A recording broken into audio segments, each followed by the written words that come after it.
everyone, welcome to today's seminar. Today's seminar is on the theme of culture and in/equality. So we're going to be kind of exploring questions as to how culture, cultural production, cultural capital, and cultural consumption can all feed into debates over social equity and social inequality. For those of you joining us for the first time, this is part of the Cambridge Department of Sociology seminar series. We run every other week in the first 2 terms, where we try and get leading experts of various areas of sociology to come and talk about their research. And today is a bit different to some of the other sessions because we actually have 4 guest speakers. And the kind of intention is to get quite a conversation going about these debates around culture. And we'll probably divide it so it's around 40 minutes, 45 minutes of a discussion, and then we'll open it up to questions from the audience for 40 or 45 minutes. I believe there's a Q&A function on Zoom, is that right, Joe? We can just use the chat on the side. Cool. So if you just put any of the questions you have in the chat, even if it's in the first half, I'll take a note of them and we can get through hopefully all of them in the second half. If it's a question that you're directing at a particular person, it would also be really helpful if you just made a note to that yourself. So today, as I said, we've got 4 speakers. We have the pleasure of welcoming 4 speakers virtually. We have firstly, Dr. Anna Bull, who is a senior lecturer in sociology at the University of Portsmouth. We have Dr. Anamik Saha, who is a senior lecturer at the Department of Media, Communications and Cultural Studies at Goldsmiths University. We have Dr. Nirmal Pura, who is a reader in sociology, also at the Department of Goldsmith, also at the University of Goldsmiths.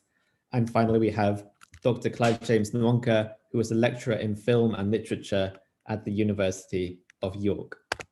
So to kick off the conversation, I thought it would be really interesting if all of you could just give a really brief introduction as to what got you interested in culture, what drew you to the study of culture, what it is about culture that really interests you from a social scientific standpoint.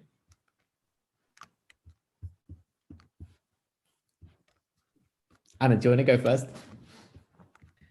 I was thinking the only white person on the panel shouldn't speak first, but this time I will.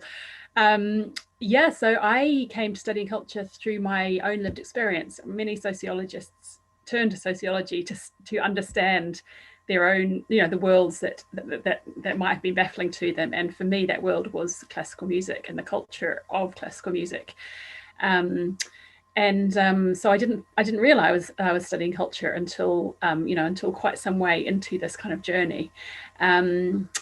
So yeah, I guess sociologically, it drew me into questions of how cultural institutions and cultural practices are passed down over time, and really how questions of heritage and class, whiteness, and gendered practices are reproduced through these institutions and practices. So that's kind of where I've ended up in this journey. Yeah, and that's what's really interesting for me is that each of you are kind of focusing on a slightly different empirical area, right? So you have your focus on classical music, but elsewhere we have a focus on publishing, on film, on fashion, and so on. So I think that it'll be quite interesting to also delve into those questions as to the similarities, but also divergences across those different areas of cultural production. Nirmal, what kind of got you interested in issues of culture? I didn't explicitly look for an area in cultural studies to study, but looking back now, I think most of us, even as young kids, we're aware of cultural differences. I grew up in an environment whereby it was very multicultural and it was very racist. Just recently, I've been thinking back to largely because I'm living in the City of Culture in Coventry, and there's a 2-tone exhibition coming up, and I've been thinking back to the racist conditions which generated that anti-racist movement in music. So it wasn't necessarily sociology that switched me on to think about culture. It was life around me and knowing that many of the people in my neighborhood, or there were differences between us, and now we know that Mendi is celebrated everywhere, every festival. But then when I was a young kid, if you've been to an Asian wedding, and they were, weddings where you often stayed over with the relatives and went back to school as a 5-year-old with Mendi on your hands, you would be really cowed and probably hold your hands in a fist because you're dreading the, kind of comments that insinuate that you're from, or don't even insinuate, say that you're from a barbaric culture. So I studied it much later. So a lot of the work from Orientalism, Edward Said's work and Stuart Hall's work, all of that made sense to me. Yeah, I remember when I had Mendi on my hands when I was at primary school, and the teacher thought I just had mud all over my hands. And I had to kind of explain that to them. But because I was always really jealous that my sisters both got it, but I wasn't allowed it because of the gendered norms. And I was like, I want it, Mum. So then I got it on my hands. It was quite cool. So Clive, Nama talked about people like Edward Said and Stuart Hall. Who are you kind of thinking about in terms of your influences and in terms of how you approach the issue of culture and studying culture? Oh, I think you're muted. Yeah. Great. Well, it kind of really maps onto the point that Anna was making about using culture, ways of understanding and studying the world which you then inhabit. And that was the similar trajectory for myself as a Black Londoner living in an urban area of London, and thinking around film culture as one way in which I encounter my identity on screen, and how powerful that was and how culturally important that was as well.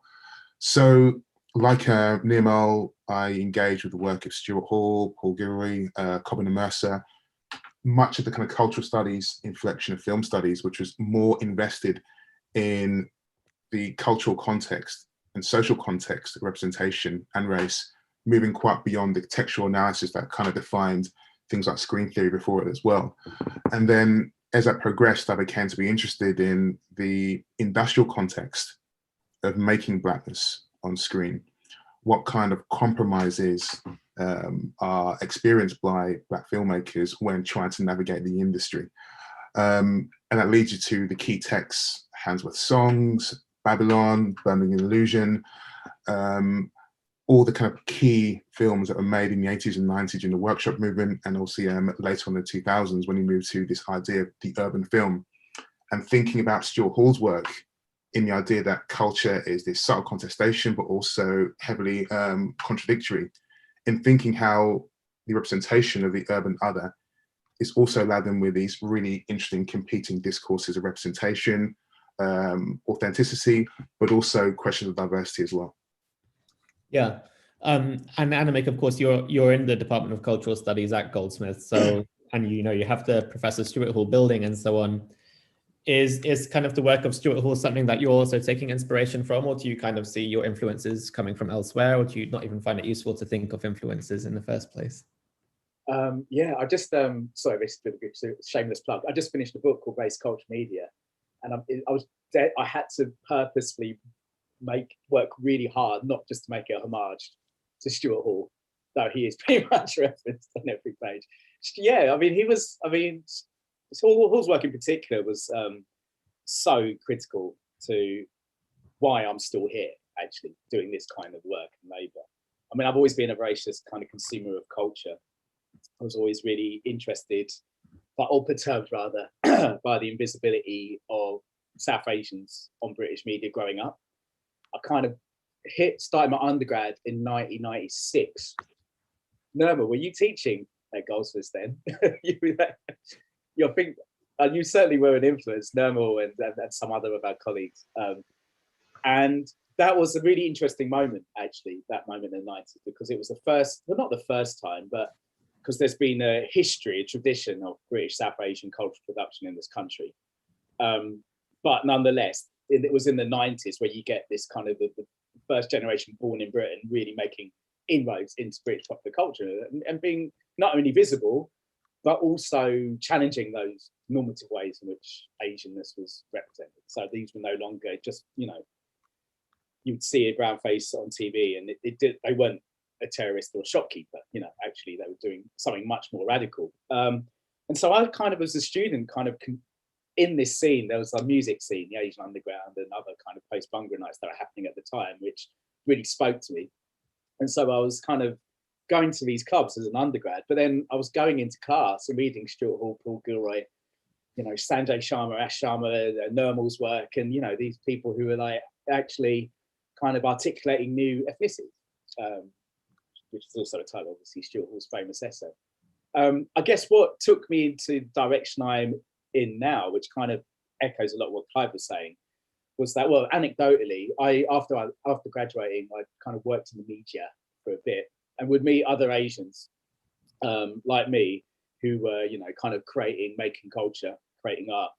And, you know, we'd all talk about the ways in which we're really kind of frustrated by the reductive ways in which, you know, Asian communities were being represented in particular. And, you know, we'd have these great conversations and it was a really exciting time. But then I'd go and see their work and it was, no disrespect to people, but it was another play about honor killing. It was another film about terrorism. And it was another book with a front cover with a Indian woman in a sari running barefoot across a marble floor. So I was like, well, what's going on? Were these people are they sellouts? I didn't think they were. You know, were they being disingenuous? I don't think so. But there was something going on that was leading to the reproduction of these reductive tropes or endophilic tropes, if you like, of Asians. And so my sociological, that's when I moved into sociology from media and communications. And that's where I developed this interest in creative and cultural industries and cultural production itself, especially in its industrial forms. So that's kind of where I yeah. And I guess what I find, well, one of the many things I find super interesting about all of your work is the way that you focus on a particular area of cultural production or cultural space or cultural institutions, but you manage to link it to much wider social structural relations of inequality, right? And kind of thinking about myself having, you know, one foot in kind of cultural sociology and another in critical race theory, I've always found it a bit difficult to kind of balance this really strong materialist understanding of inequality with the more, as we were talking about, this kind of focus on cultural production, cultural representation, and so on. So I was wondering what you all think about this critique that focusing on culture lends us towards focusing a bit too much on representation at the expense of more material questions of redistribution, and how you kind of deal with those sorts of critiques, especially from the kind of Marxist-inspired analysis of inequality. Nirmal, do you want to kick us off? Sure, yeah, that's the classic binary, I suppose, between the so-called material basis of life and then the ideas. But we know that they're so imbued, you know, whether you use a language of ideology or if you use different modes of understanding the entangled relationship between economic basis of life and understandings of life, they're really difficult to separate. So you can replicate current relationships of power only through recourse to what Gramsci referred to as hegemonic forces that involve ideas, involve capturing ideas. We see that right now when we're thinking about COVID and the state and how it's harnessing certain modes of presentation. For me, it's difficult to separate them. But again, I suppose the question is, what is the relationship if we have this demarcation, arbitrary demarcation, I would say, between the structural and the cultural? And in many ways, Stuart Hall's whole life was enraptured with this. So think as in addition to Stuart Hall, for me, I know Anna's work calls on this too, Pierre Bourdieu's work, whereby, you know, class and culture are so entwined. And at Cambridge, you must feel that acutely. So in terms of measurement, you know, there's small situations in which people, their black backgrounds in terms of the schools they went to, you know, what was possible, what was within reach materially also affects what is within reach culturally.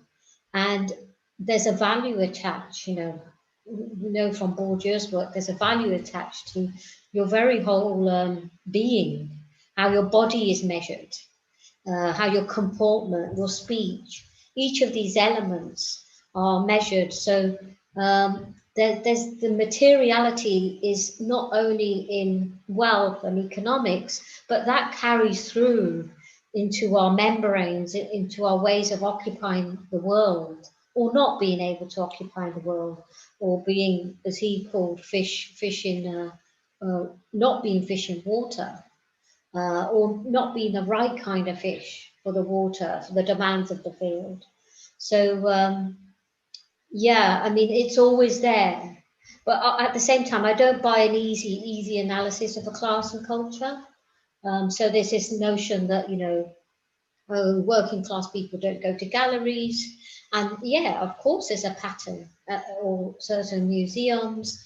So therefore, we need to, you know, just call it a middle class space. Well, these are middle class spaces, but at the same time, we don't have to make them into a Primark. You know, we can rethink the spaces or re-territorialize those spaces.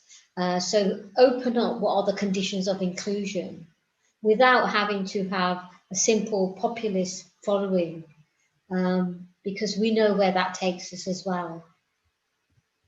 Yeah, I think we may have set a record. We lasted 20 minutes before someone mentioned Bourdieu in a panel about culture. So we'll get a medal sent. We'll get a medal sent to all of us. Anna, do you want to pick up on that? Because when you're looking at, for instance, classical music, you're also linking it to greater themes of class, but also femininity and particular performances of those two respective things.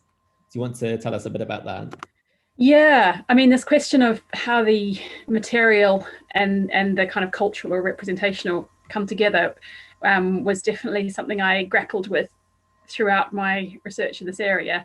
And I think there's a kind of a popular discourse in classical music and classical music education that the reason why there aren't more working class people or kind of minoritized groups is because it's too expensive. And if only the government would give every child a violin and give them access to lessons throughout primary school, then that would solve this problem.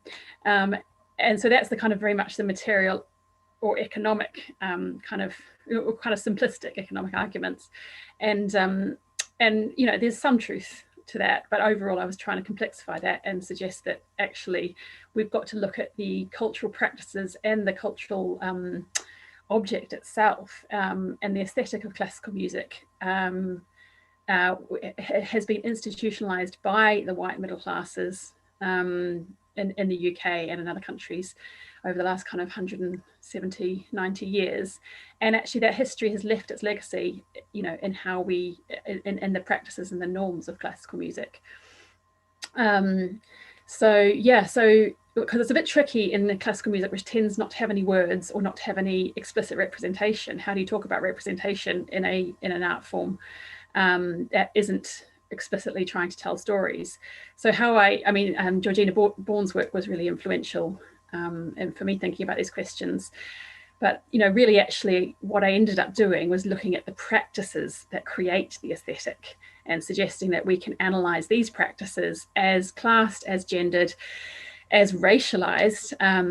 And, you know, it took me a long time to see the ways in which whiteness was kind of privileged in these spaces.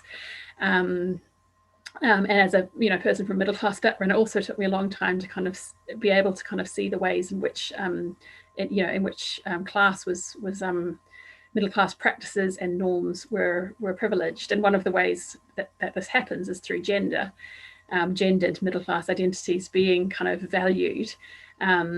So, you know, an example of this is respectable femininity, to be, you know, basically what I mean by that is being a nice girl from a good home.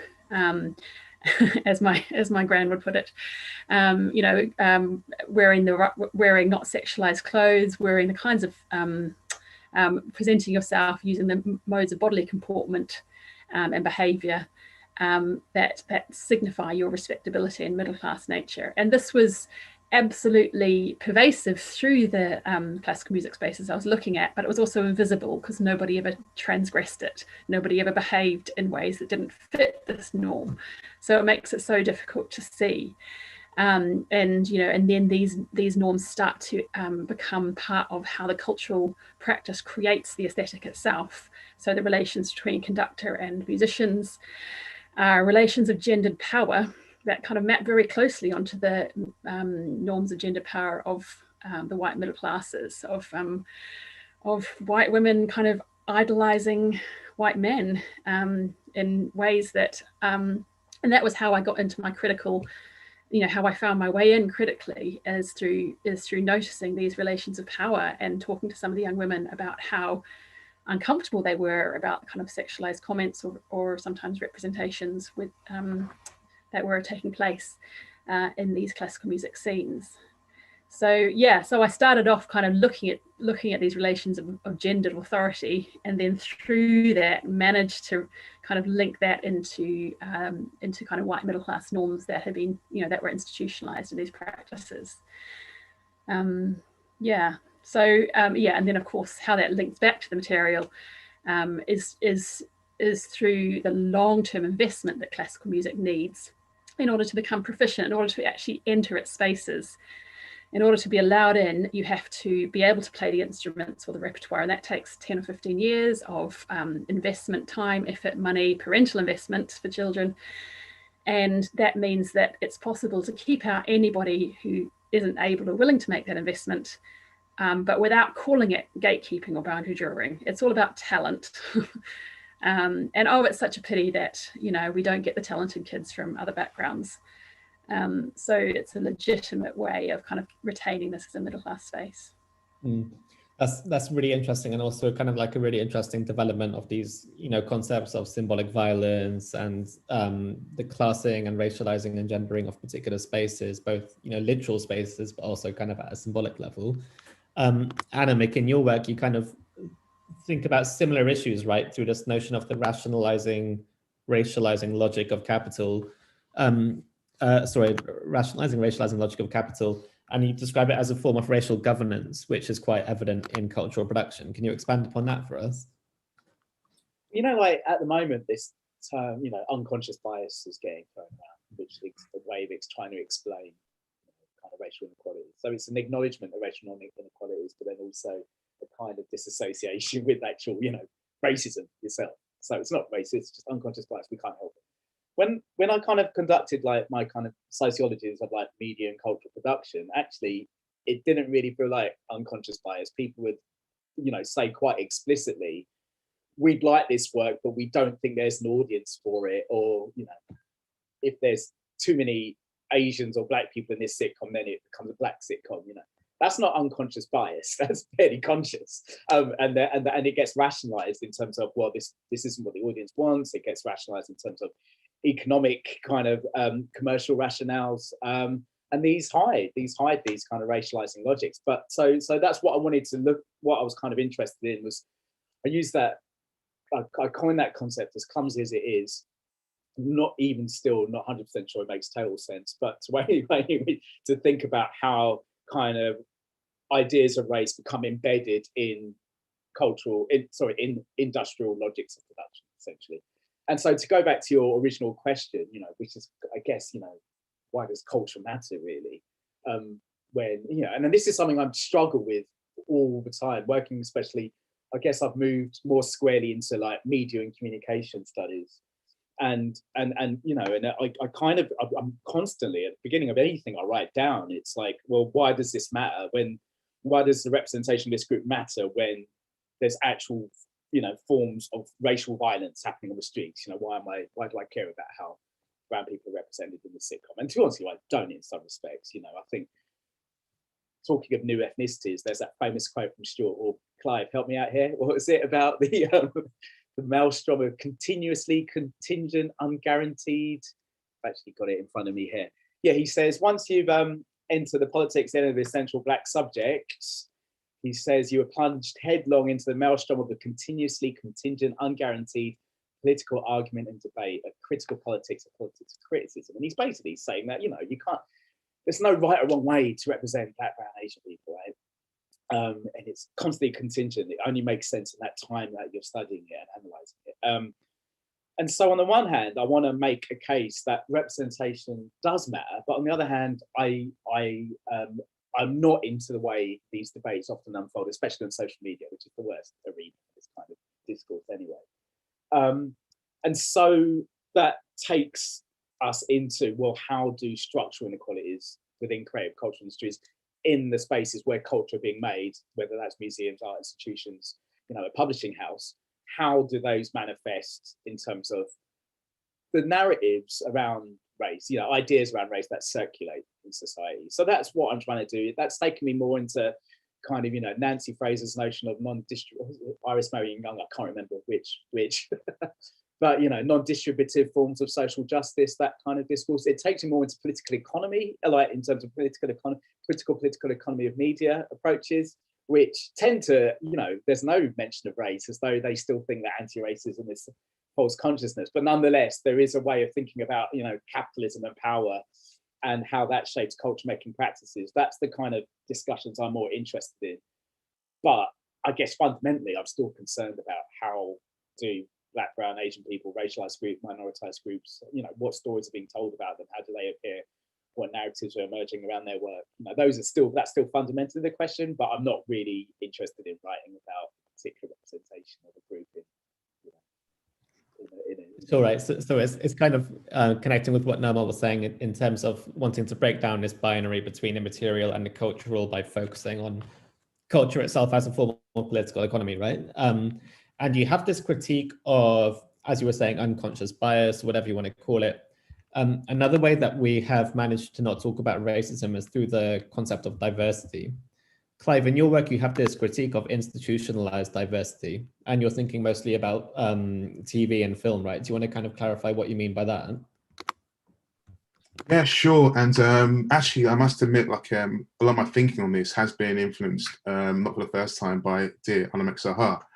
I mean, one of the reasons why is he was trying to introduce in his book a couple of years ago, I guess, an updating Stuart Hall's context of analysis, thinking a bit more about the context of production rather than representation. And that for me actually was a bit of a revelation, because it allowed me to think a bit more deeply around, I guess, the ideology of this thing called diversity.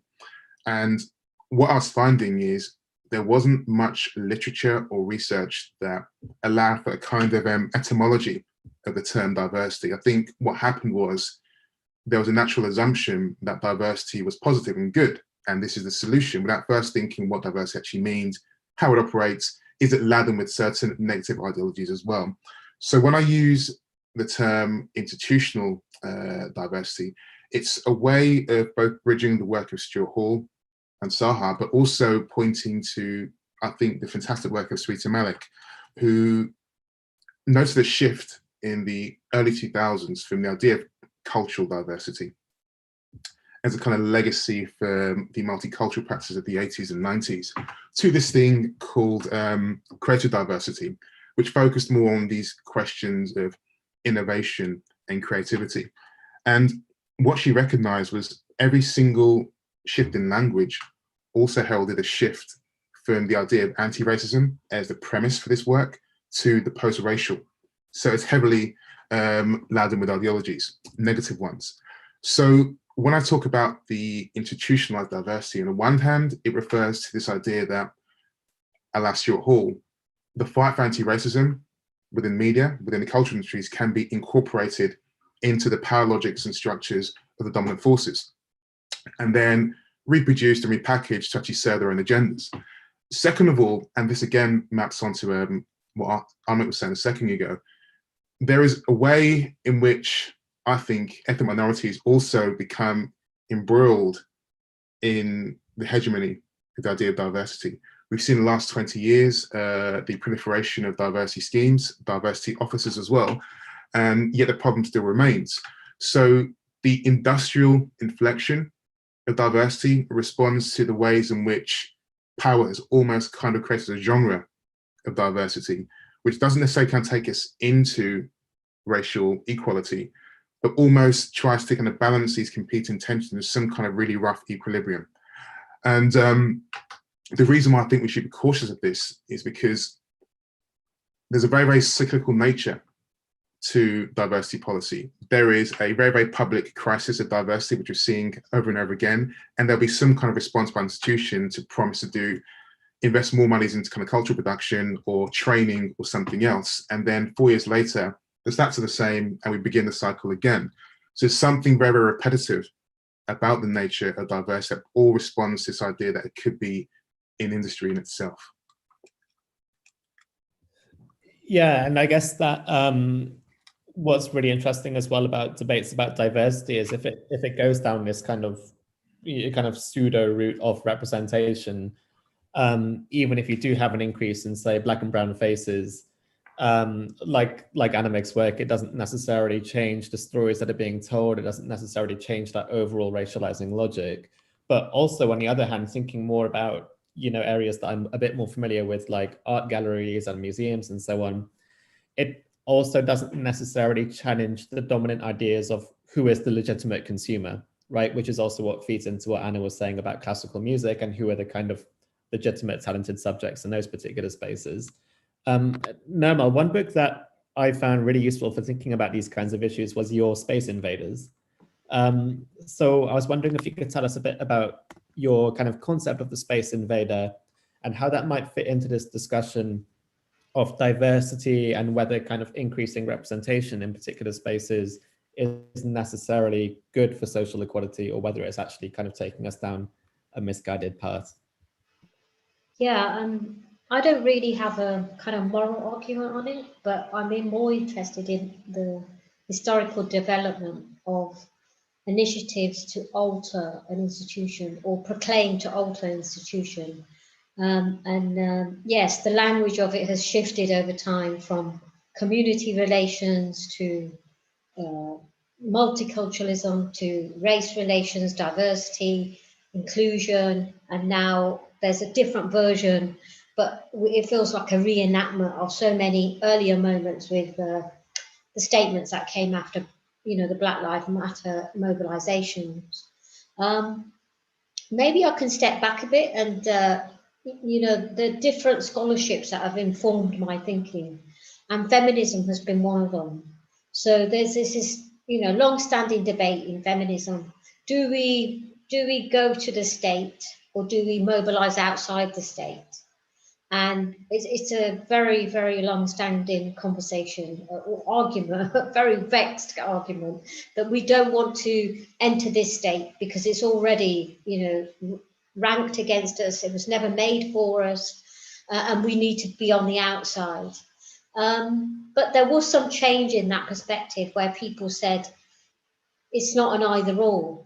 It's not an either or, and you have to mobilize everywhere. So all spaces are. But at the same time, it's a very strange space when you enter the insides of institution. And we know, institutions vary with their histories too. So clearly universities are part of the state, but at the same time, they're not the, hopefully not the Ministry of Defense. So we have to be careful about collapsing spaces as well. And so, yeah, I was interested in, well, what happens when different bodies do enter these institutions? Because there's so much emphasis, as we're saying, on counting heads and counting bodies, and thinking that if you have more heads of a certain color, certain, sexuality or of femininity, masculinity, then you will have a more inclusive environment.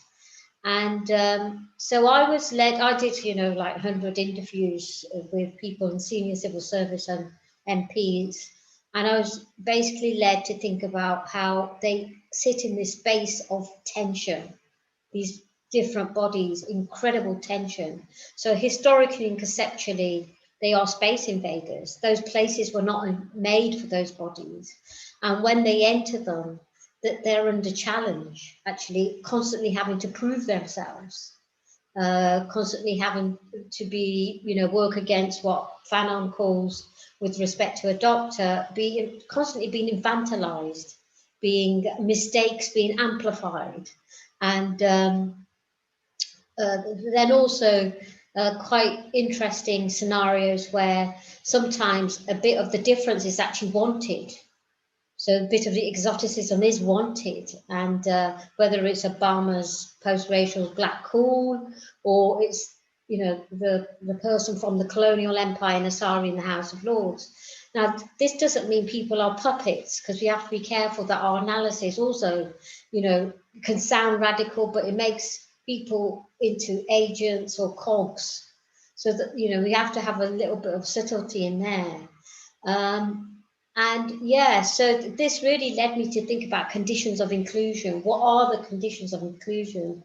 And if you really want to understand the subtle manifestations of exclusion, you need to look at the conditions of inclusion for any institution, including our own, to think about what has enabled us to arrive at this point. And there are networks, there are modes of endorsement. And my work has lately taken me to the world of museums as well, galleries. And, you know, would say that it does make a difference.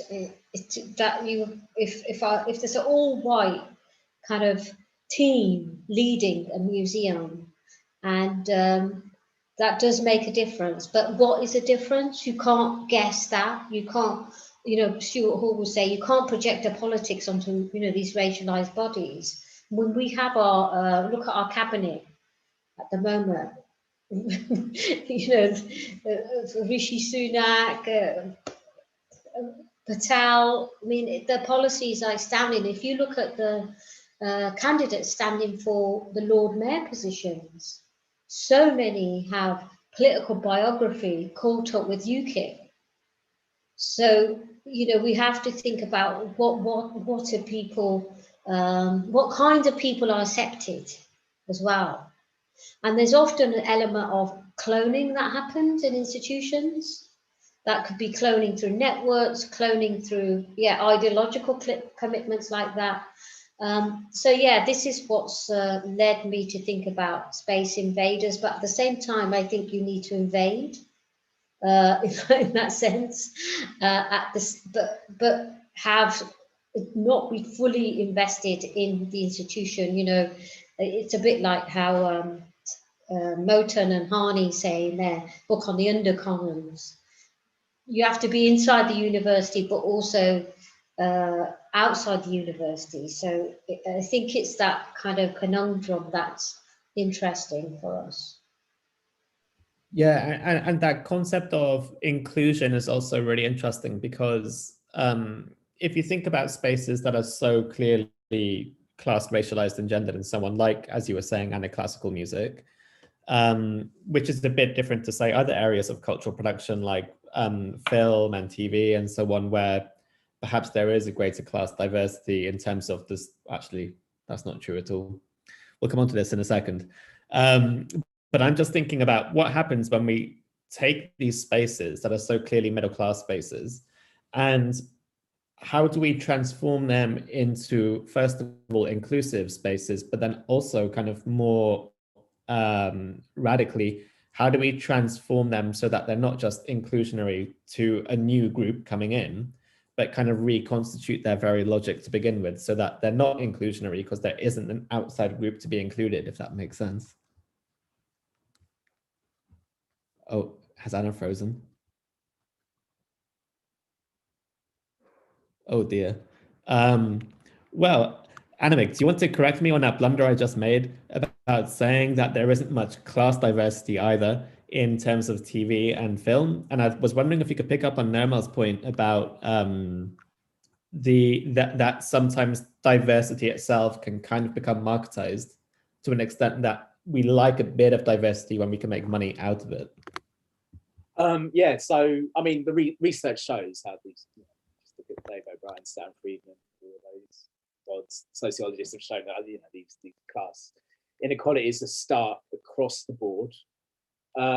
They feel more stark in, I think, Anna's field of like classical music, and certainly my research and publishing. I think because of the way in which people conduct themselves, the habitus, to use Bourdieu. I don't use Bourdieu at all in my work, but it's hard not to when talking about the way in which people perform their identities within these very class spaces. Yeah, the question of diversity. I mean, I guess there's two kind of interventions I hope to make with my critiques of diversity. One is that we need to think of diversity as a discourse rather than an object to attain.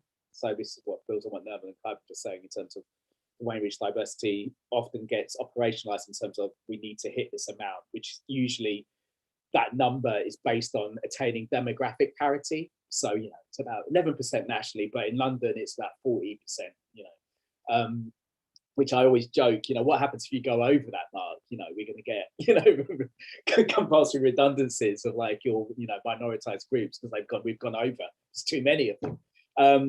But then also, I think it's hard not to talk about diversity without talking about commodification, the way in which racialized identities and other minoritized identities become commodified. And there's, you know, diversity happens on the, there's been lots of brilliant writing from like Sara Ahmed's stuff to like stuff that's more about, you know, about diversity as it's operationalized in media and cultural creative industries. I mean, honestly, I just came out of research, doing some research on the publishing industry, and like, it's almost an obsession. It is almost an obsession. It's like, you know, the way in which diversity gets talked about and the way in which it dominates policy agendas and discussions within these houses.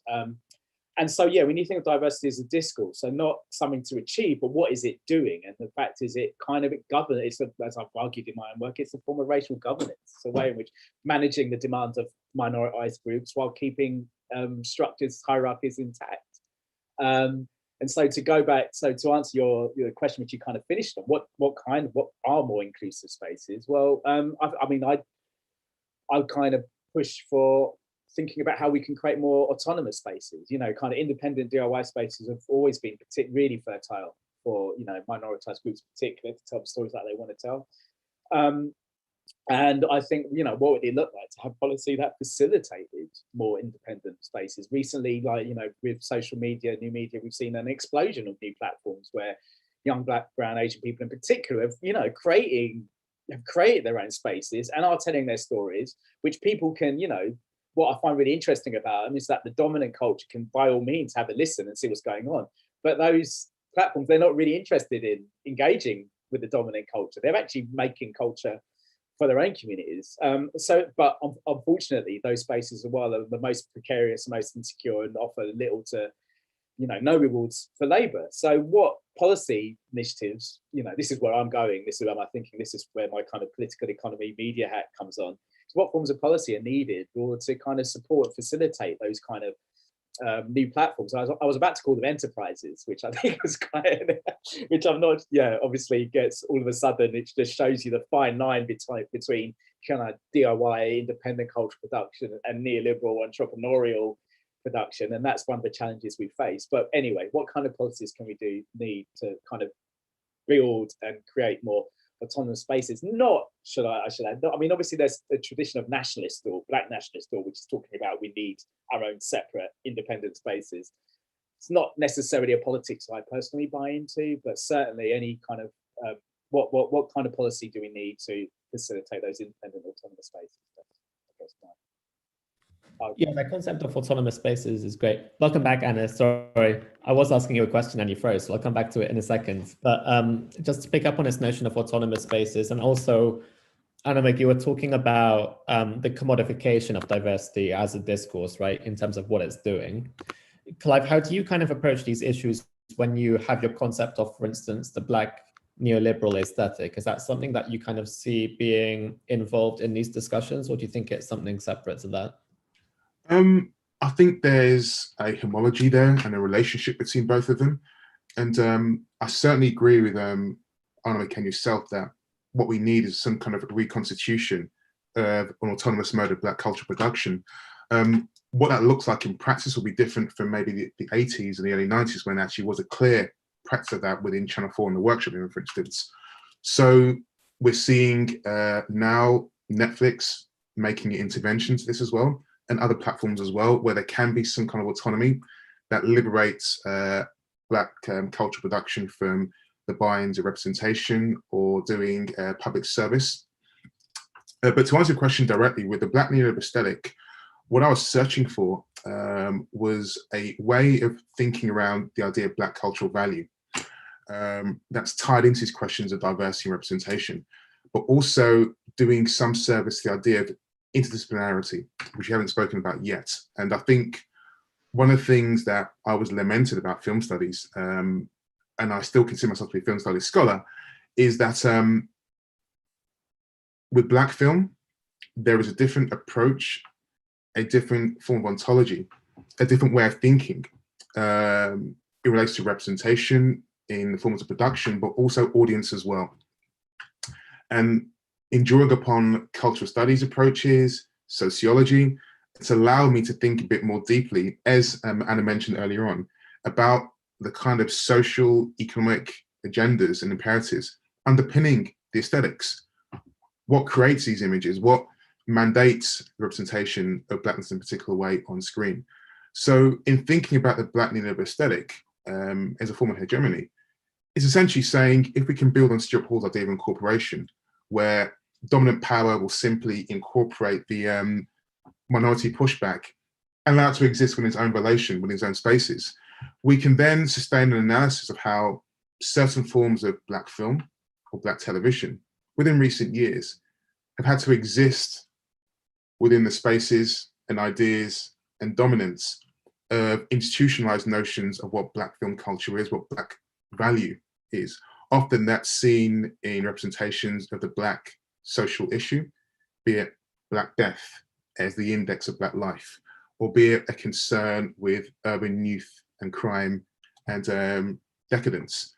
And often that's packaged as good, as positive, as diversity, of inclusion, of this kind of instrumentalization of Black cultural products. You can also liken it to kind of ideas of racial capital as well. So I'm thinking the Black neoliberal aesthetic as a kind of form of permissive, co-produced Black cultural value that's very, very removed from the politics of race within the 80s and 90s, but equally maintains this very interesting and quite contradictory positive dimension to it as well, that seems to be appealing to the needs of racial representation on screen.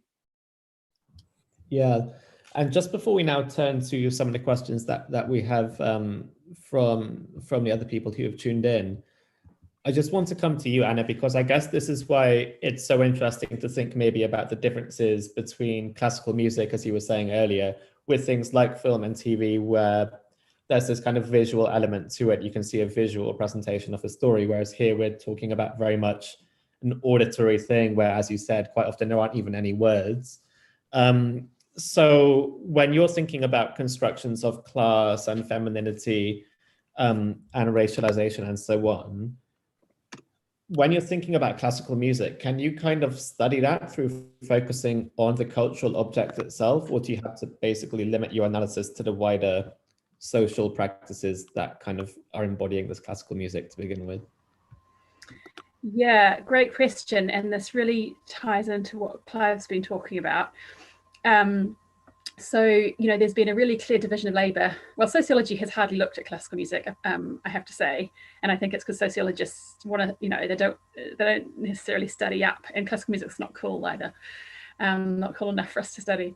But yeah, division of labour between sociologists studying the practices and the social relations around the art object, and then, you know, in this case, musicologists studying the art object itself.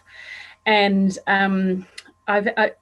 I've been trying to bring the aesthetic itself into the social analysis, and I'm very inspired by what Autonomy, you know, talks about in his book about thinking about what happens and what is produced has to be part of that social analysis.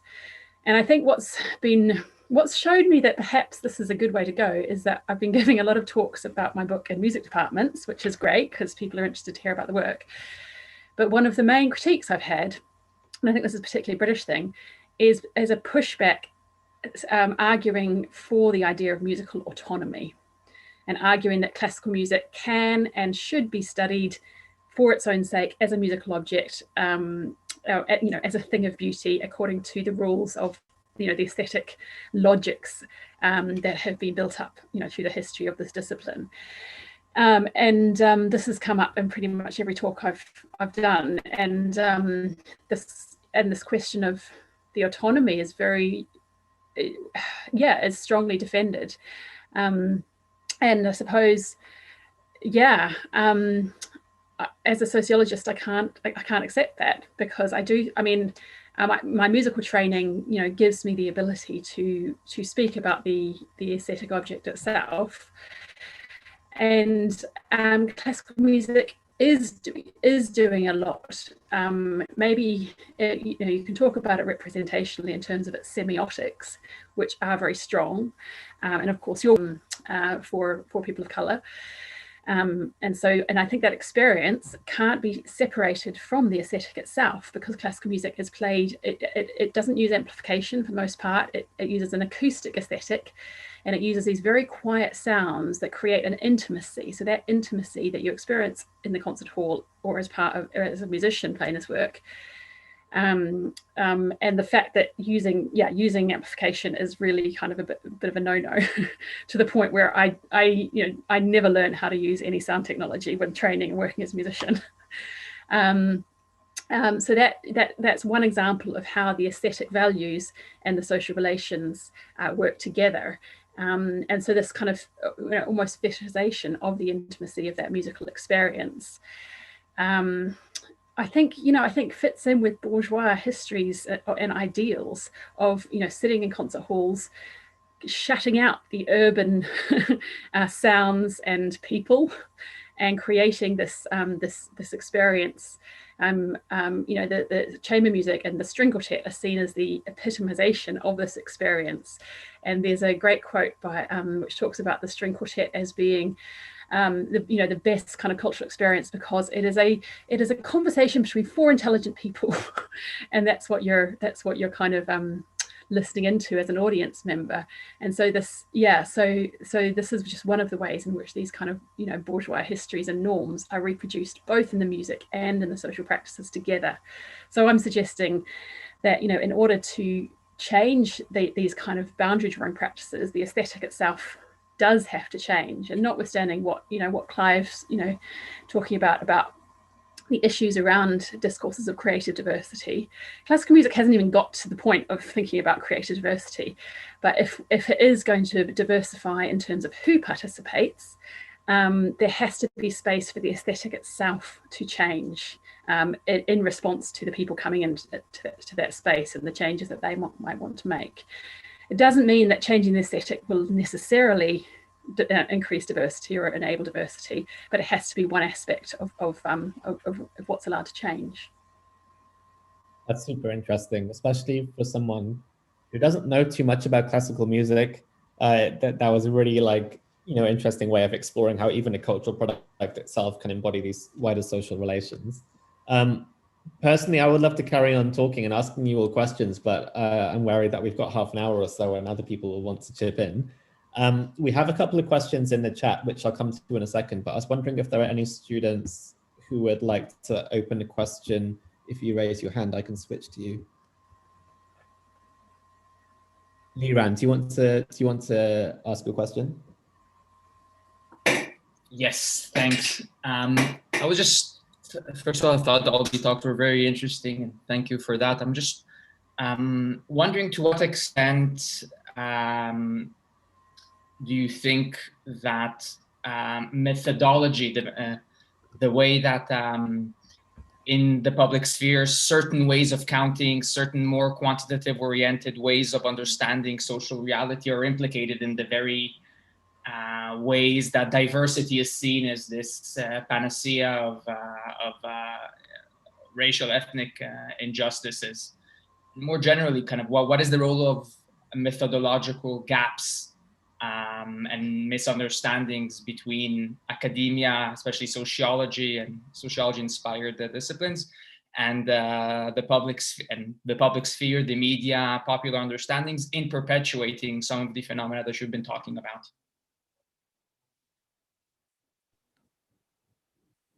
Who wants to take that one? I can try and answer that question if possible. This obviously allows me to kind of talk a bit about the research I did in the summertime, which is obviously looking at the BFI's diversity standards. So we looked at all the data from films made from 2016 to 19, I think 235 films in total. Must give a shout out to my research assistant, Dina Bendera, who's obviously a PhD student in your department, who was fantastic on the projects as well.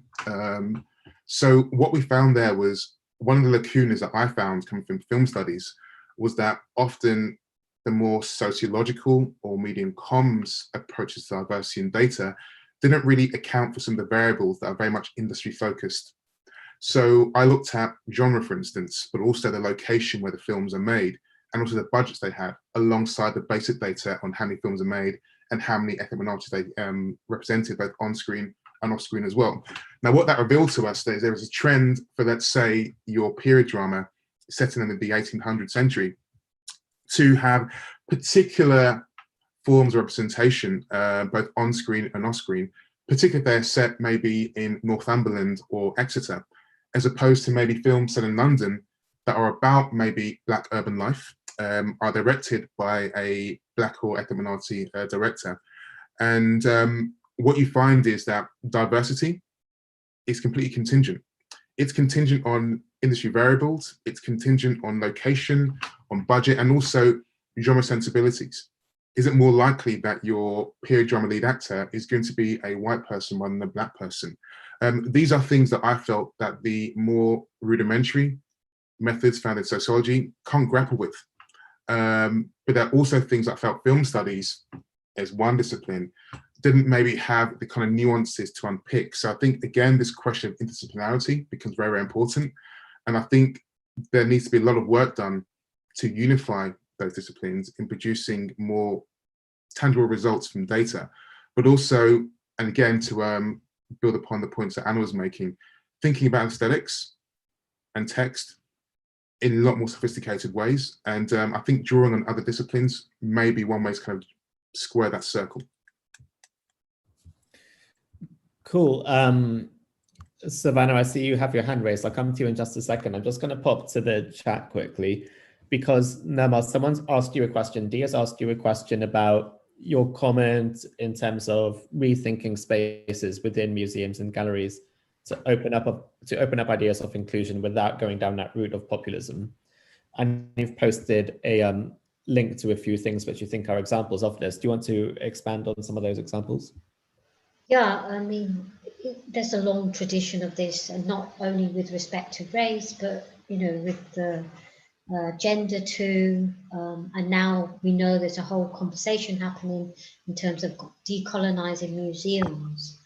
Now, sometimes that's just an interpretive angle, but we know those items are there because of colonialism and the power to possess and to keep certain objects. So underneath it, there is an infrastructural argument that still needs to continue alongside the interpretations that are there. And there is quite a lot of work going on, for instance, in terms of, looking at relabeling, having multiple narratives running through a museum rather than one just stamped on by, authorities in the British Museum.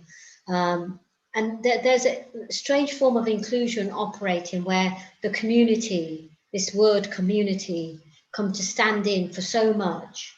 And, what is the community, how it's constituted, and you have certain representations of the community. So it's kind of a riddle field, I would say. But yeah, I see them as civic spaces. I see them civic spaces that we have the right to occupy. And I actually got into museums because my father, when he retired from Ford, he worked as an attendant in a gallery, and he didn't really see it as a job because he wore a smart suit. It was so different from when he'd been in World War II and when he'd been on the factory line. Not that it's not hard work, because it is still, walking around the gallery, doing a night shift, but it had totally different work conditions to him. So we went to, me, my nephews, my mum, we went to this gallery often. If he wasn't on a night shift, we'd go daily in our summer holidays. And it's quite interesting what we found there. There were as Anouk mentioned, there were the kind of normal tropes of Asian representation, the wedding sari, gaudy as anything, and certain depictions of the arranged marriage. Not that they weren't happening, but it's a certain ostracization of cultures from different. It was a form of gesture of multiculturalism, but it's an ossification of these cultures, and you know, whole libraries that we learn about in terms of taxonomies. Step into a museum and you'll find it there. But at the same time, I must say, we didn't relate to that representation of us. We knew the objects were linked to us. We didn't relate to it. But we did relate to the bicycle histories. We did relate to Charlie Chaplin films playing. So, you know, when you say bring in people's culture, so we've got to really think about how we've been framing ourselves too, and to allow for that kind of plurality of lives.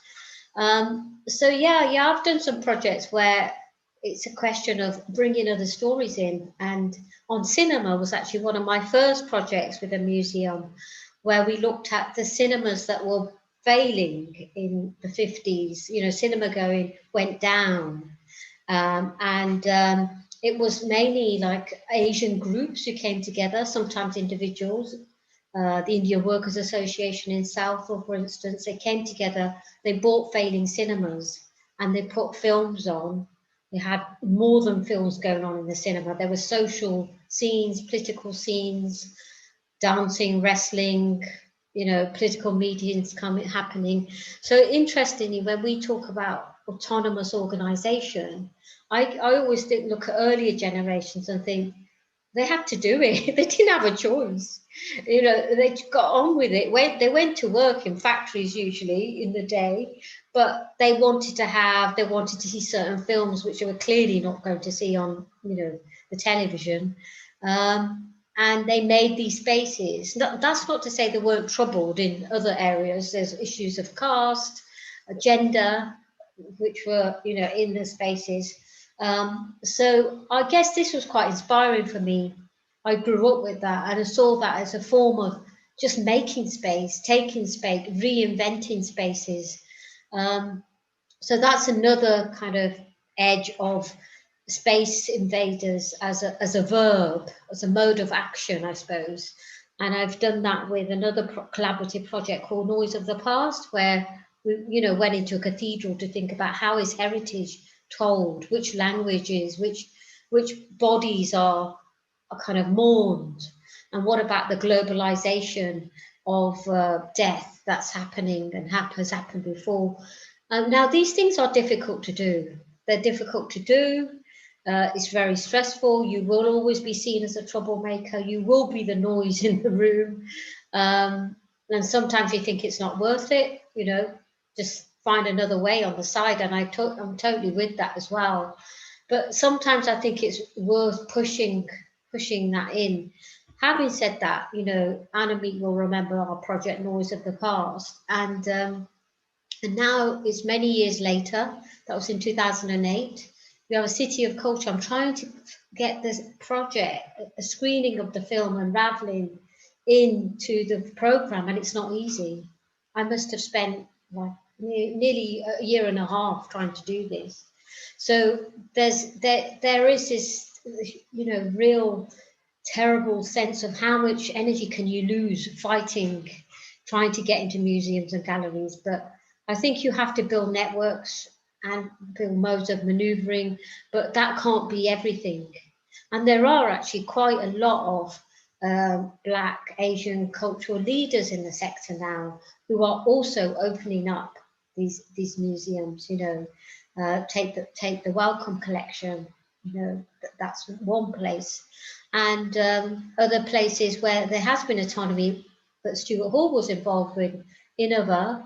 That's kind of been a groundswell of different forms of heritage. So it's a structural issue, but it's also an epistemological issue, I think. What kind of knowledge do you bring into the institution? Where do you get the knowledge from? But it's not easy, and you need a lot of friends inside and outside, and I would say a lot of hair dye in my case. Great. Savannah, should we go to your question then? So if we take yours after, and we can have the two questions for the panel at the same time. Savannah, do you want to start? I just had a question on some of the things that were said about autonomous and independent spaces and creating our own space in these sectors. How do you think then we can go about challenging the dominant culture if we're creating our own projects on the side? Do we just leave it be? Or how do we get into these spaces and challenge the dominant narrative that's being reproduced in these cultural industries if we're creating our own projects? How do we make our voices louder almost? Great. And Sophie, do you want to give your question at the same time? Yeah, it's actually really similar, so I'm not going to have to add that much. It was also about independent cultural production. And I was thinking, like, in alignment to my research interests, which is that often, for instance, in Black Europe, a lot of the cultural production is going to be kind of like political or like testimonies or documentaries, and there's very little fiction, and fiction plays a really important role, I think, in all the shifts that can be made through cultural production. So again, I was wondering, yeah, if you could touch on that, but with in link with Savannah's question. Great. So Annemiek, do you want to start? Yeah, no, thanks for those questions. Yeah, and Savannah, I guess that's why I was distinguishing between a kind of nationalistic, a kind of autonomous independent media that's part of a nationalistic kind of project, which would basically say, look, we just need to create our own state, our own media, and that's it. And a kind of a form of independent media within the media system that we have, right? And so that's the difference. And the problem which you're kind of alluding to is how those new independent autonomous platforms, I say new, and I'll just respect what Nirmal is saying. There's been a long tradition of this within kind of minoritized communities, certainly in the UK. But certainly, the problem is that how much, what clout do they have essentially? What clout do what status do they have? To what extent do they have the power to really shift discourse in particular ways? And that's the challenge, and that's why that's kind of go back to my original point, where I think we need a kind of structural solution which supports these platforms and allows them to mount meaningful, contribute to ensure that people can hear them. It's all very well like the internet has led to a proliferation of different diverse voices, but who's being heard, is perhaps the biggest challenge that we have. Sometimes, and I really need to think this through, and I keep on dropping it in like way too easily, but sometimes I think we need to shift from this idea from a benign notion of diversity to thinking about interventions in the cultural sphere in the name of reparative justice, actually, which then puts an onus on the state to take responsibility for the symbolic violence that's been enacted in its name through, histories of colonialism and slavery. Like I said, that's not fully formed at all, and I'd appreciate any contributions to that. But I think, but I think it is a structural issue in order to ensure, in the way that you're kind of wary of, that these independent platforms, these autonomous spaces are having an impact, are part of the national conversation, if you like, rather than just marginalized and invisible, like minoritized groups are already in society. Yeah, Clive, Anne and Nirmal, do you want to add anything to either of those questions as well? Yeah, sure. Just very, very quickly to kind of dovetail on that. I mean, and this maybe kind of brings back the debate to your original kind of exegesis, which was, culture inequality. And me and Annemiek spoke a lot about this recently, about Stuart Hall and the idea of segregated visibility, which is essentially, within public institutions, be them public service broadcasting or film, historically, ethnic minorities are being compartmentalized within a particular area or avenue or cupboard within institutions to perform diverse work. And again, to kind of respond to Sophie and Savannah's question, how then do we deal and negotiate with structural racism, our presence within that, and how do we challenge the dominant structures when we're in these kind of segregated spaces? And I think it's a very, very difficult question to answer, because there is always going to be that war position, as Annemiek kind of alludes to, where we're constantly negotiating between different kind of space in the cultural institutions to try and find an area to build upon. But I think, and this points back to the original question, is we must start thinking around the lack of diversity as an outcome of racism. And that isn't a term that's often used in cohabitation with each other. And that's the kind of logic of diversity. It's almost the kind of lingua franca between anti-racism and post-racism. And when we start thinking about the creative industries, the culture industries, in the same way that we thought about our legal systems or the police or other areas of the kind of state, I think only then can we then sustain a discussion and argument about how we break down those barriers.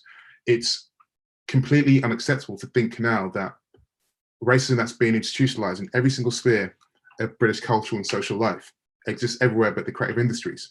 That's often the logic we hear when we think around these terms of underrepresentation and diversity or lack of.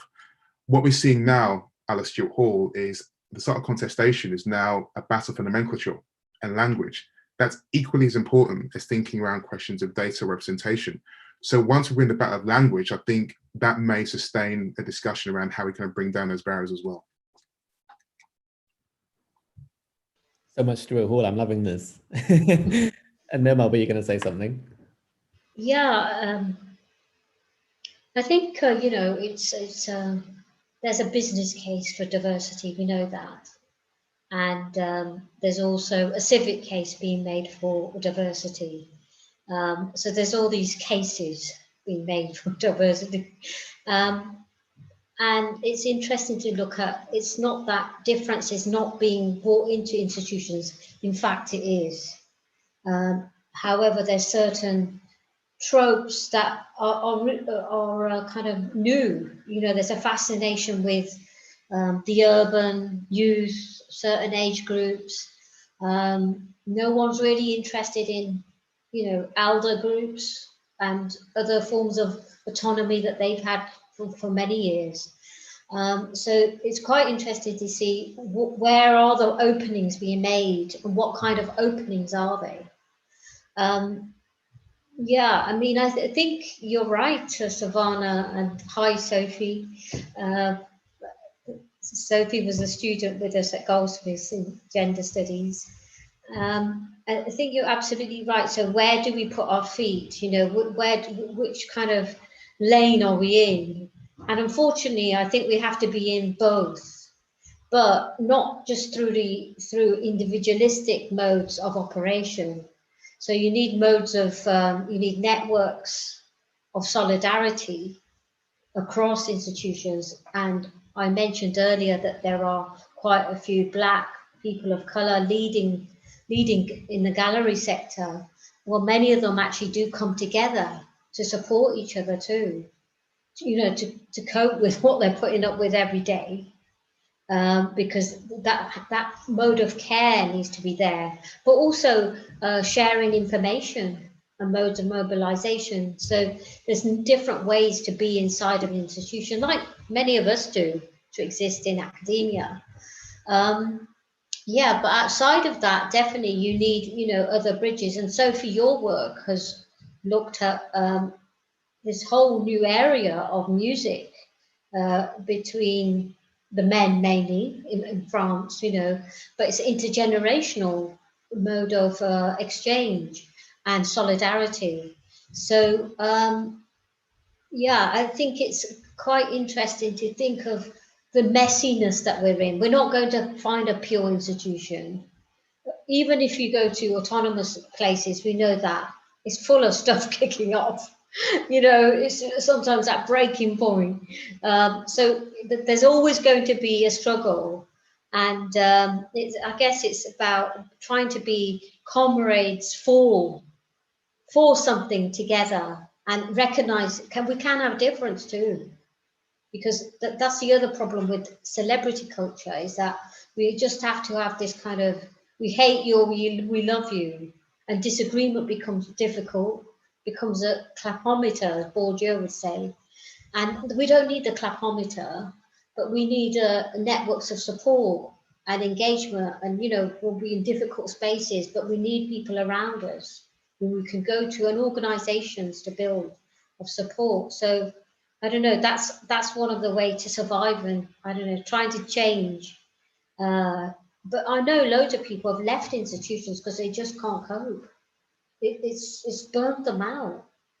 And yeah. That's really interesting. Anna, did you want to add something to that? Just very briefly, following on from Onomic's point about reparative justice and, you know, these questions of the mainstream versus outside the mainstream, let's not forget, quite how much cultural value is, it really has not shifted in the mainstream. So to take the example of Arts Council England funding for music, around 80 to 85% of music funding goes to classical music, opera and music theatre. And of course, music theatre is a very small amount of that. And so and the other 15-20% is to all other genres of music.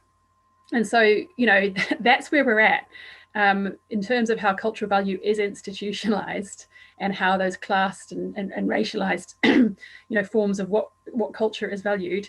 That's still where we're at, and that hasn't changed significantly over past decades. And everyone knows this, and it's not going to change, because those kind of flagship cultural institutions like the Royal Opera House are not going to be, are not going to be fundamentally shifted. So yeah, that's why I kind of bang on about the the kind of historical legacy of the institutions we've inherited. And there's there's real challenges in trying to well, when I say there's real challenges, I think we could redistribute or just increase cultural funding to make it more fair. But yeah, that's the kind of mainstream that we're talking about. So it's a big issue. Yeah, and I guess because you pointed out that this is a historical issue, right? There's a historical connection there, that it would kind of, at a methodological level, also warrant a historical study of culture and a historical study of cultural inequality. This question here from Coco is also engaging with, methods and methodology, because she's asking kind of basically what a qualitative approach brings to the study of culture that you can't quite capture in a quantitative. And as someone who did, an ethnography of classical music, how would you kind of go about answering this kind of question? Yeah, actually, interestingly, I've ended up doing more quantitative work more recently. I'm working with Speaking of Diversity. I'm working with a group across music higher education to look at equality and diversity in music studies across higher education. And so I've moved more towards a kind of mixed methods approach, and I think that's yeah, and I do think you need both. But yeah, the qualitative has been, is absolutely indispensable. And I think especially when you're looking at how aesthetic forms of value are reproduced and reinscribed. So just to give one brief example from my research about how whiteness was kind of it was invisibly reinscribed in classical music. In the youth classical music groups in my study, when they were playing music by white European composers, they were told, by their conductors and teachers, you stand absolutely still. And then the music would kind of emerge in this kind of transcendental way from nowhere. And then when they were playing or singing musics, diverse musics by people of color, such as jazz music or Latin American musics, they were explicitly instructed to move their bodies and choreographed into this, which they didn't want to do, but it was kind of, that difference was made visible. Now it took, it's not, nobody pointed out that this was a kind of racialized hierarchy of people of color as being choreographed as embodied in these performances, and white people as being choreographed as being kind of be able to experience or make transcendence part of the musical experience. But that was something, that kind of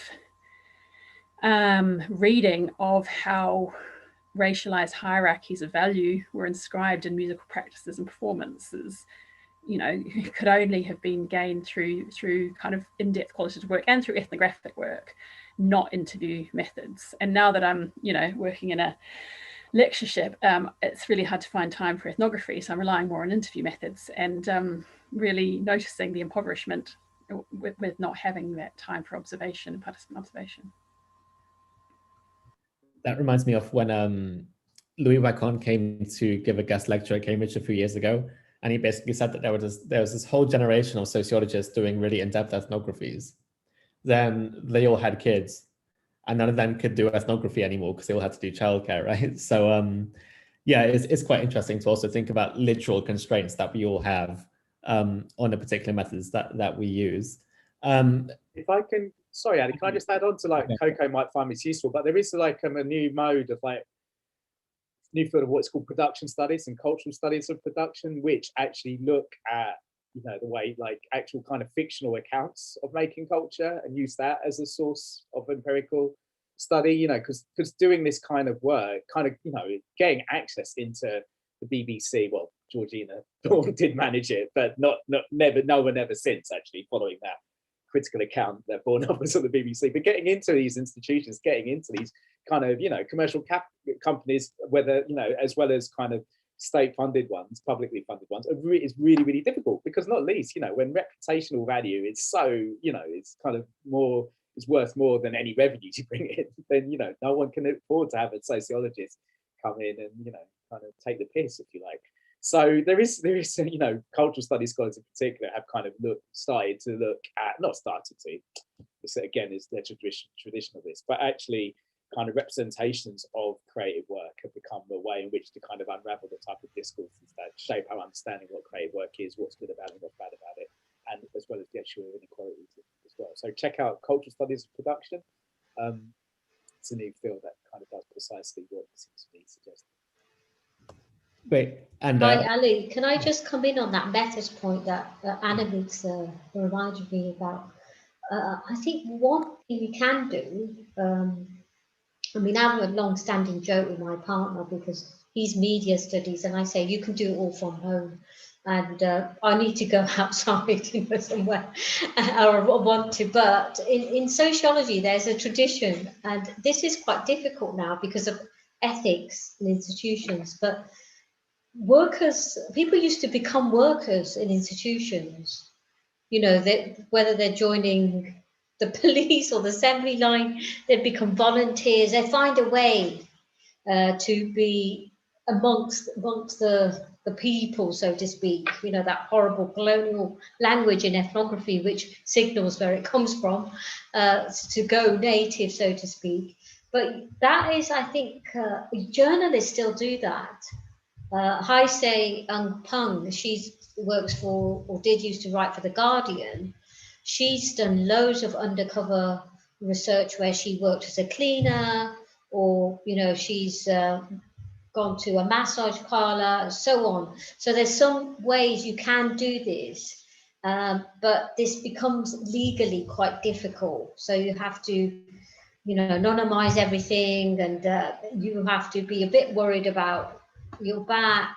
But sociologists have done this. There are loads of studies in 50s, 60s, 70s where they'd go into factories or management organizations and be the fly on the wall. Now, it's probably ethically not going to get past your ethics committee, but I think it's totally valuable. And I would still try and get as close as possible as you can to your source. And yes, as Anna says, the more powerful the institution, the harder it is. But there's ways of burying yourself in there. I mean, I did that with Parliament in different ways. It took me a long time. When I kept writing for interviews, the rejection rate was, they didn't even bother to reply, was phenomenal. And then you had to get into the world and to be seen as a trusted figure, whatever that is. So yeah, I think we still need to work on this, how to get inside and maneuver from the inside out. Yeah, and we've got a couple of minutes left, so I'm just going to turn to the last question now, which is also the first question that was asked in the chat by Sharon. Sharon's basically asking how everyone's defining culture, and I thought what would be an interesting take on that is to maybe recommend one text or one of your favorite texts for really addressing what is culture, or how should we understand this concept of culture. And if you could do that without referring to anyone else on this panel. Who wants to go first? Who wants the task of going first? I'll keep it quick. Well, if we haven't had enough Stuart Hall yet, one very like not very well known Stuart Hall text from 1968 about the middle classes and middle class norms, one of his really early ones. And it was a light bulb moment for me in understanding middle class norms, values and practices, and I can't remember the name of it, and I had to find it in the Cambridge University Library. There's like a really old kind of mimeographed copy. It's not very well known, but it is there.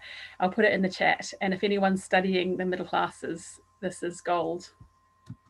the middle class is as a way of life. So this is thinking about culture as a way of life, but also, I was looking at big C cultural cultural production in relation to culture as a middle class way of life, to answer Sharon's question. Nomal, you've put a reference to Raymond Williams's work on culture. Yeah, that's kind of one of our key texts when we teach first years on culture and society. And that whole notion of culture is something cultivated, is it something learned, what does it mean when it's ordinary? I know we've been quick to mention Bourdieu, but I just think any culture is not pure and without hierarchy. There's always hierarchy, but it's the sources of the hierarchy. And I would read his book Distinction, but that is not to be read, it's to be carried and dipped into over 10 years, I think. Thanks, Anna, for posting the reference to that Stuart Hall text. Anna, Clive, do you want to have I'm gonna go for some contemporary examples, and as much as I've kind of moved more into more squarely into like media studies in recent times, I really still get a lot of inspiration from those sociologists who are looking at culture squarely in the context of the city and the urban. So, Les Back's important work here, but I think there's two. One, on speaking of like my particular interest in British South identity, Helen Kim's book, Making Diaspora and Global City, and also Malcolm James's work as well, Urban Multiculture, and I think he's got a new one called Sonic Intimacy, with my interest in like actual physical, to go back to the question about what version of culture, I'm talking about culture as in symbolic production, but also obviously culture refers to just everyday practices. And so Malcolm James, Helen Kim, what they do is they talk about culture making practices, but in the context of the urban and the dynamics of the urban. What's really interesting, I think, about Malcolm's work as well is its focus on digital production as well, which we haven't really talked about in this session. But like the digital forms of culture, which we can't deny, that's the form in which culture making is taking place, but you can't divorce that from the urban context within which these digital practices occur. Awesome. And Monica has managed to quickly source this Stuart Hall document, so you don't need to work your way over to Cambridge's University Library. You can just access it remotely. Thanks, Monica. Clive, do you want to finish us off? What would be your text or texts of choice? Okay, well, very, very predictably, I'm going to go with some more Stuart Hall, surprise, surprise. But it's important, it's relevant as well. It's a article called What is this Black in Black Popular Culture, which I'm sure everyone knows and needs no kind of introduction. I just think it's a seminal text, if I can say that really gets into it really kind of gets into the underbelly of how race is mobilized for forms of culture, and he kind of deals with questions of racism, but also kind of questions of I guess representation as well. And for me, as a film studies scholar, I'm always going back to that text to think around. Even now, Armick mentioned digital, the urban. It still goes back to what this question of Black culture value is. And that's both economic and social as well. And for me, that text just is a landmark piece of writing that really helps me kind of think around the relevance of Black as a prefix to be it music or film or theatre or any other kind of cultural practice. It's awesome. It's a great reference, and it reminds me of in my Viva a few years ago with Satnam and Les, when I was kind of drawn to American cultural sociology, American critical race theory, and basically the whole 2 hours was just versus Stuart Hall. So ever since then, it's been trying to read every single thing I possibly can about Stuart Hall. So thanks for all of these references. That brings us to the end of this session. Thank you so much for presenting and for taking part in this conversation. It's been really interesting for me. I hope it's been really interesting for everyone else. And I hope, that we'll be able to welcome you in person at some stage to do this again in a revised format where we can talk about all of the other things we didn't manage to touch on. So, Joe, is there any other thing